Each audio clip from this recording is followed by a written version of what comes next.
Hey, this is Connor back with the JoJo's Bizarre Podcast, episode 3. With me is Gavin, Tobias, and a new person, Leo. Say hi, Leo. Hello. We just read up until... We didn't get through the chapters, all the chapters we wanted to read today. We just got done with chapter 30. So, a little cliffhanger with Diego in the dinosaur form grabbing the eyes. That's what we just got off on. So what'd you guys think? Just first impressions. Don't need to talk about anything specific. First and foremost, I'm glad that it transpired that my goat, Mountain Tim, isn't actually dead, as I thought from the last part, but he is alive and well, even though he is not really in the main storyline at this point. But I'm so happy to see that he's among the living. Oh, sure, because he was in the background there at the end of the race. Yeah. Is that the reason why? Yeah, but we found out that he used his stand, Oh Lonesome Me, to survive getting blown up by the clock stand, whose name I'm forgetting right now. Oye Kamova. Oye Kamova. Yeah, yes. we know you're a fiend for Mountain Tim. So. He's a great character. I know last time you're like, no, Mountain Tim, and I had to just stop myself and tell you don't worry. Next page, bro, is fine. That's good. That guy. So happy. He's kind of funny. He's. I mean, they painted a good picture for him. They made him all pale and everything, and just some of his dialogue was very unsettling. Okay, the one guy, who are you talking about? I think he's talking about Oye Kamova. Yeah, that one. Yeah. What I really liked also was some of the dialogue that they had, especially between Gyro and Johnny. They would randomly say, dude. It just felt so out of place, but it was really funny, I thought. This was we got to finally see the president. What'd you guys think of the president? They didn't say his name, so I won't say his name. You guys probably had it spoiled to you at some point, though. Yeah, honestly, I've heard about the president makes an appearance in this part, but I did not expect him to look like a ball of dough. Yeah, a ball of dough, unfried donut. I was gonna say Chud, but I'm like, would I say this for a podcast? But no, he's kind of hard to get a read on, honestly, because he seems like he's very methodical, like all these other villains that we've come across for JoJo's, very well thought out, at least for the main villain. But he isn't living up to the expectations that I've seen for him yet, seen in, I guess, spoilers. Because obviously he's not going to be a fat chud, and he's going to have powers at some point. So yeah, even going off that, it does seem like he might have some sort of powers that we've seen, when Lucy Steele spills the coffee, the coffee isn't there, and she's like, oh, where'd the coffee go? So it seems like he has some sort of powers, but I'm pretty sure that power is from his minions or whatever. Well, we don't know that. Well, maybe we'll find out, I guess. Who knows? They kind of alluded that he has the heart of the corpse in that one panel scene. So I wonder maybe if he acquired some powers, because it kind of going to the hand. It looks like what's his name? Johnny. Johnny got powers from acquiring the hand of the corpse. Mm-hmm. That's also a very interesting aspect to me because, Connor, as I brought up earlier, I'm still kind of confused. Is this a green baby situation where the powers aren't his own? For Poochie, for example, he got new powers from the green baby. But does Johnny have any inherent powers of his own? I will say, with Johnny, or with these abilities granted by the Saints corpse parts, you will, just for now, the present time, sometimes the ruling gets a little wishy-washy later on, but they do need the part in order to have the power. You saw for a second, his nails stopped spinning when he was fighting Pork Pie Hat Kid. His nails stopped spinning once the arm was taken out of him. So you do need the part in order to have the power. Interesting. But not for Gyro, because Gyro has this sort of almost... He can see stands. I won't confirm or deny if he has a stand. But he can see stands. Would I be right in like maybe guessing that it's like kind of a Hammond type of learned power? I can't. That's a little too far for me to Okay. confirm it. Okay. Sounds good. Sounds good. I will say though that obviously you can tell that you don't need to hold a corpse part to have the power, because obviously some of the like Oya Kamova has a stand just by going through Devil's Palm, and so does Mountain Tim, but they don't necessarily have corpse parts on them. So Johnny's a very special case along with the president. Interesting. What do you guys? Because I'll just let the viewers at home know. At least three out of 4 of us here right now are Catholics, practicing Catholics. So, what did you guys think of the religious aspect? Like, obviously, who's the saint? Who's the saint for this? It's Jesus Christ. Right. It's not like much of a shock. The holes in the hands Yeah. make it pretty obvious. Gavin, I would be especially interested to see your take on this. As a resident theology major. As a theology major, right? Yeah, it's pretty. I guess it's pretty apparent that Araki did his research, and I know Connor. I think when we've talked about JoJo's in the past, you mentioned that Araki grew up in a Christian household. Is that right? He was raised. At least he went to like a Protestant Christian school. Okay. I think when he was younger.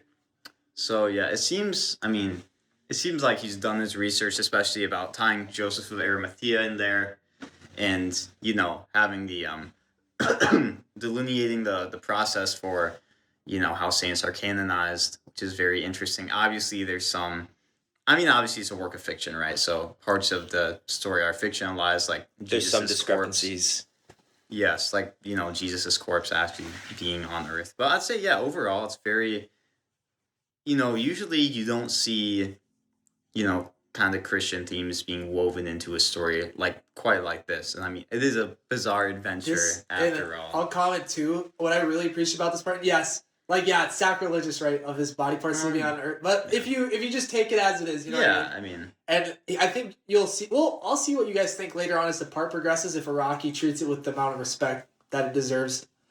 But usually, Japanese manga writers kind of just use Christian elements as ooh, this is cool. Like a famous example I can think of is Neon Genesis Evangelion. People tried to think of all the symbolism that Christian imagery had in that series, and then the author's like, oh, I actually just thought it was cool. So they don't really try to put any real significance behind it, but I think Araki, he's resorting this to you gotta collect these cool magical items, but it's still, I think you'll see that he uses it symbolically, in a meaningful way later on. Right. Yeah. And I think there is some way to make an understanding of it as well. I mean, if you think about this reset of the universe, obviously it's in a different type of reality where maybe, let's say, for example, Jesus Christ, stayed on Earth. I mean, it like you said, it's a work of fiction. I think what I like especially about it and how it represents the Catholic faith is how it does a better job than it did in part 6. Yeah, Pucci was kind of a... Well, that kind of played into Pucci. Pucci was kind of just an absolute villain. Right. He was totally contradictory of his nature, but he used what he supposedly believed in order to ruin other people's lives. So, to justify his actions. We're a little short in time for this one, so let's see. I want to touch on a few important things. What do you guys think of Johnny and Gyro's relationship? This one they developed it a little bit more. We got to actually see more of Gyro's background. But I mean, we knew why he was here, was to gain the amnesty. What do you guys think? I wasn't sure if how much was disclosed to Johnny and to Mountain Tim. But if his backstory, while we, the viewer, were going through it, was also disclosed to Johnny, I think that's a huge character development. I mean, you see them go back and forth, Johnny, leave me, this is my journey. And then he's like, no, I want to be a part of your journey. It's it's just this great back and forth banter of brotherhood. Yeah, I'll jump in here. I feel like you kind of see early on, it's Gyro's on his own adventure and Johnny's tagging along. And now Johnny's kind of found his purpose in this race with the corpse parts. And Gyro is not necessarily supporting him, but he's kind of along for the ride too. They're kind of working together. It's an interesting dynamic. I feel like they're more together than they are separate. Yeah. I think that's great that you point that out, that they have separate goals and separate missions, but it somehow still aligns, and it's yeah. You can see they're kind of warming up to one another. Obviously, Gyro's like pissed that Johnny like ran ahead after he distracted him with the newspaper clipping. But you can see them warming up to one another, especially like they're starting to crack jokes with one another, like the opera singer joke. Mm-hmm. That one's pretty good. Mm-hmm. You'll be seeing more of that as we go along. What did you think about the couple stand fights that we got introduced to? We got Oya Kamova with the bombs with the Boku no Rhythm. Stroheim. We got Stroheim. Yes. And My favorite German scientist. Yeah. And, Maybe not that one. And who else do we got? Pork Pork Pie Pie Hat Kid and his wired stand. And a little bit of Dio. And a little bit of Dio. I will say it's Scary Monsters.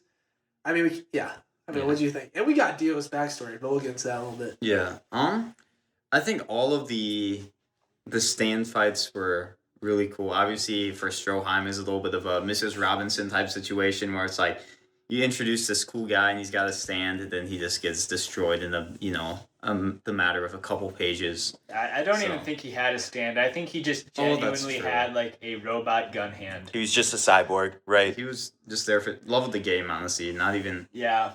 Also, he had a lot of like Nazi stuff, but like Yeah, that he had wasn't Nazi existing insignias yet. on him, even though this was 1890. Yeah. We'll chalk that up to an Iraqi Blunder. hallucinated. I mean, Yeah. I mean, maybe just establishing continuity between the characters. It's funny that the part 2 like callbacks are wasted on like character, not wasted, but they're like the characters that get wiped out in like 3 pages. Yeah. Yeah, I This do is be true. noticing that. I think the Pork Hat Kid got a lot of showtime for being a little annoying kind of brat. Yeah, He did remind me of that one person from Part 5. That John Campone kid? No. The guy who doesn't have a chin. He's just Oh, Pesci. Pesci. Yeah. Sorry, I was Oh, thinking yeah. of part 4. I was thinking part. I was Rochambeau thinking. kid. Right. Yeah. Yeah, Pork Pie Hat Kid kind of annoyed me. I don't know what it was. I don't know. But it was like a very important fight for story-wise. Like it really like showed Johnny like getting this development of a purpose, and I think really solidified this like bond between Gyro and Johnny as they worked together. Yeah, he went back. He went back to Gyro and was willing to, like, he gave up the arm. Like, and he was sobbing. Like, again, we were kind of doing the stupid voices again, but this is like a very emotional. Like Johnny was sobbing because he stood up again, like not stood up, but his feet moved, his legs moved, Mm-hmm. and we got to see Tusk for the first time. I forget what creature it's supposed to be based off of, but it's supposed to be like an underdeveloped type creature. I'll put it in post edit what animal it's supposed to be based off of, but Sure. Mm-hmm. yeah. I really loved Dio. I loved how he was just so eccentric. He was joking all the time. He just had this exuberant energy, and I think that's partly because he came into his powers. Like we hadn't seen that side of him before, but we hadn't seen any side of him before. So it was just great to see him. I especially loved when we're doing the voice acting for it. Just doing this super thrilled, like posh British voice. My theory is that his powers made him emotionally unstable, because I feel I feel like there's no way Dio is like that in that interaction they had right before the village. So I think either he's like unstable or like he had this plan all along. Maybe he was excited he got these powers, but I feel like he like, oh man, like when he got injured, he like had this like sudden like outrage telling him to get lost, get out of here. And then he like just went back on the ground, just like crumpled over. So you're saying he almost has like a bipolarness to his like emotions. That's gonna be my theory. Obviously, we'll see like as this plays out in the series, like what's going on. Sure. But I do gotta say, his stand is quickly becoming my favorite we've seen in the part. Dinosaurs. This is some peak writing right here. I really do enjoy because Iraqi he directly based this off the Jurassic Park movies. Like it's not even like subtle. Like Yeah, the fact that the dinosaurs can't see very well if you don't move. And even the scene like where Johnny and Gyro are trying to prop the door open or prop the door closed, and like the Velociraptor hand is like reaching around to try and open it. It's all just very Jurassic Park-esque. It's a fantastic stand. But I really hate that we didn't get through it all, because you would have your answer to your theory if we would have read just one or two more chapters. But Alas. But I think you should give some dinosaur lines, Tobias. I You think did them so well earlier. I think not. could you give us what Pork Pie Hat Kid called Johnny? Could you do that one for us at least? No. Oh, come on. No. no. What I really enjoyed about Dio as well is his backstory. His backstory is like the polar opposite. Speaking of bipolar, it's the polar opposite of Dio's other backstory. His other backstory is he was left to an abusive father.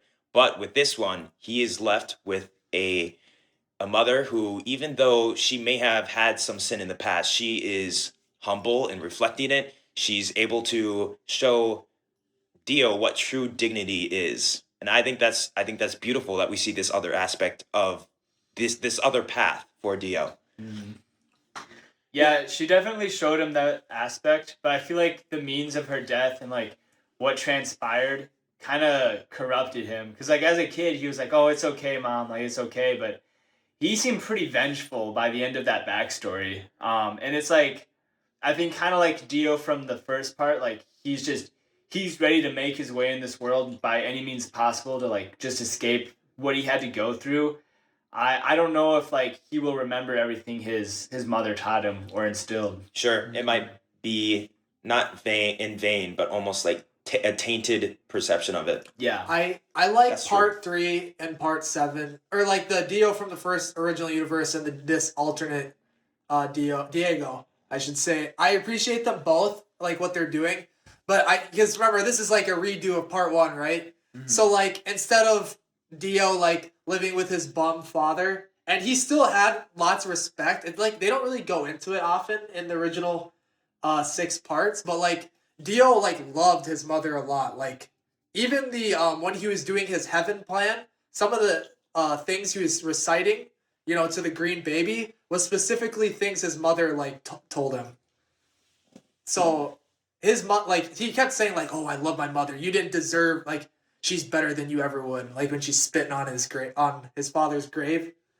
And this is just a total like redo because, now she's alive instead of dying early in his life. Or at least we get to see it. We get to see it. Mm-hmm. Interesting. Right. What'd you think of the cliffhanger we kind of left on? Obviously there is guardians of these corpse parts, like Tusk is the left arm's corpse part or guardian, but you got to see this new. I'll just go out and say it's the guardian of the eyes that we saw. Is there anything? What'd you think about the cliffhanger? At least, I guess. I mean, it certainly is a cliffhanger, right? Obviously, Diego just like grabbed the eyeballs, and I guess, it seems like maybe I'm misremembering this, but I feel like for the pork pie Hat Kid, it's like maybe the corpse parts have a special, like it didn't. I don't think it like affected the pork pie Hat Kid at all when he had like the hand, because he barely had it for like. I suppose so, but yeah, I think it'll be interesting to see. I mean, just what will happen, because again, we've only seen them really interact with Gianni specifically, and it's given him the stand ability. So for Diego, who already has one, like we'll see what it does for him. I'll play devil's advocate here and pretend like I've already read this whole part. Like, I wonder if like how this is gonna work if Dio tries to like insert the eyes, into himself, because he already seems to have a stand. Yeah. I wonder if this is one of his the stands that corrupts himself. So I wonder if he were to insert that, if he would have control to like turn back from a dinosaur and gain some of that sanity, kind of like what Tobias was talking about his like almost emotional and erratic nature, if he were to become uncorrupted. Now here's the real question. What if two separate people each took an eye. Oh, Ooh. I think you're on to something. that's interesting. Yeah. That is interesting. I am curious about all these corpse body parts, specifically with whether or not Iraqi views this as just as Jesus Christ, like his corpse, as like just another saint. I wonder how that's going to play out, because they call it the holy corpse. Or holy corpse. They call it like saint.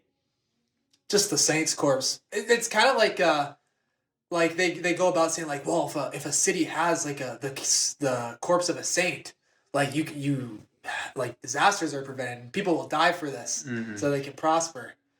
I think in both this and part 6, it seems like something that can be achieved almost, like how Pucci was trying to achieve heaven. He was obviously wrong in that nature, but That's funny that you bring that up. That's like a big theory for part 8. Those who know. Okay. those who know, I have no idea what No, he's that's- talking yeah. about. Well, we'll find that out, I guess. Any last minute anything we didn't talk about? I guess we could talk about like now we know, arrows are totally out of the picture for acquiring a stamp. But they kept the meteor, and Devil's Palm is interesting. Yeah, I will say with the meteor thing, let's just kind of lean more into the fact that it is a folktale. We'll see if there's a meteor or not, but Sure. the focus is on the corpse parts, I will say. The corpse like gives the stands almost. We'll see. Okay. Any last one? We got a few more minutes left. Any final regards from today? Like, I'm trying to think. I was just happy there's dinosaurs. I was happy there was posh British people. Yeah, I mean, I'm trying to think. We got I the mean, chimney. president. It's very exciting for me to see the president, especially he looks so American, and I love how he just shotguns a beer like he's totally unserious, and he's got the color guarded, like his guards are matching his fit, like they're crazy. Yeah, I just... Yeah, it'll be so real when we first saw that first panel. Like, we saw the two guards, and we saw that little guy. I'm like, all right, I don't know which one is the important one, because the two guards look pretty yoked and fitted, but I'm like, oh, okay, is this like two guards, but one's just not good at his job? Like, what's going on here? We're going from our muscular men, our JoJo's nature, and then it's going to some chud president. Yeah. Speaking of people like in that regard, Steven Steele is getting a little bit of a redemption here. Yeah. It's like, he didn't know they're actually going to be like murdering people and stuff. Oh, So, something I did thought about. Lucy Steele, that's her name, right? Yes. She's got to be careful, because I feel like if she listens too much and knows too much, she's going to get slimed out. that's true. So, Yeah, we did have that one panel where she was hiding behind the train cart door. She saw the heart, yeah. Mm-hmm. The heart of the saint's corpse. Well, she doesn't know what it is, but she saw it. That's such a weird like piece for them to add in, like, from my thought. I don't know. Yeah, I don't like in this setup where it's like the president's gonna be sending out assassins to get Johnny and Gyro. I mean, it's like it's a better like it's our formula for the monster of the week type situation. Yeah. I think it's better also than this magistrate, like, oh, we're sending out assassins because they represent this nation. Like, I think that's a better view than that. Yeah, I think you'll see some because right now the president looks pretty goofy, but then like immediately he goes from shotgunning a beer and straight into like, okay, now we need to murder them in cold blood. Like he's pretty like, I don't know, a vindictive person. Like he's got to. We'll see. We'll see. All right. Anything else? All right. No. Well, that'll be it. Well, I don't know. We'll meet soon again. I suppose. Yeah, this has been a very bizarre podcast. Yeah. Thank you for listening. On the mix. Merry Christmas!